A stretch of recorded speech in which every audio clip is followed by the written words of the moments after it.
看又搁出现诈骗的新的手法，台北市一个30岁查甫人伫面册社团铺文讲，要甲伊的财客送人，也毋过要领用爱先交13000块注预防社的费用。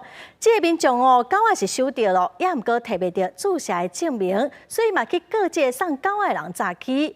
警方嘛发现讲，这个嫌犯甲伊的财客送人，又搁去宠物店买另外一只狗仔，叫这个领用财客的人甲钱汇互这间宠物店的头家，嘛害这个头家真做是诈骗的口座。柜面内底这只狗仔恰着，真有活力。主人为宠物店甲买转去，毋过是用诈骗来压榨钱纳的。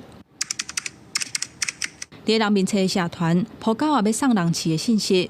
原来，这个30岁姓陈的查甫人，之前捌开16000块买一只柴犬，饲半年了后无想要饲，就伫网络顶找新的主人，约定收13000块的医疗费。毋过受害者钱花过了后，甲狗仔带转去，却是讨无注疫苗证明，尾手嘛无法度联络到对方。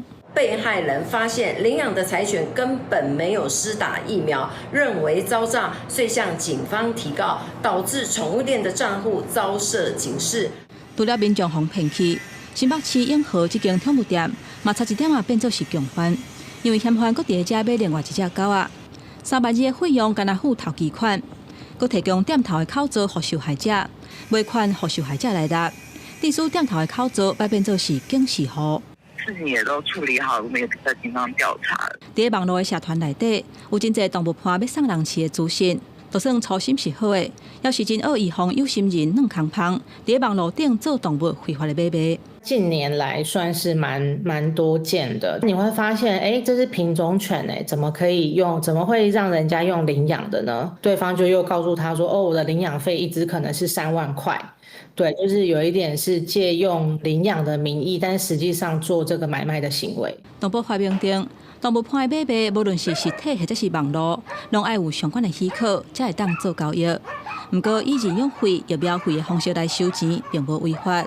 都惊有人用这种方式来包装，变作是假送饲、真买卖。记者综合报道。